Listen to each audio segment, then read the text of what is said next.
আল্লাহ এই বন্যা থেকে সবাইকে রক্ষা করুন।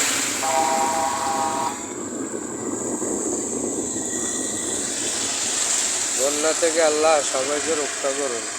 নোয়াখালীর বন্যা দেখেন,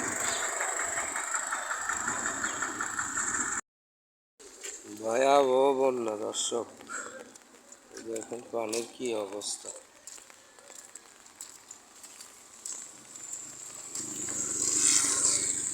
ভয়াবহ বন্যা।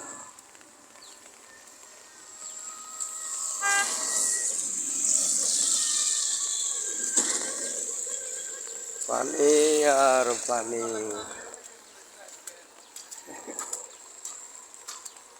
দেখেন দর্শক পানির অবস্থা। এই বন্যা থেকে যখন সবাইকে রক্ষা করে আল্লাহ।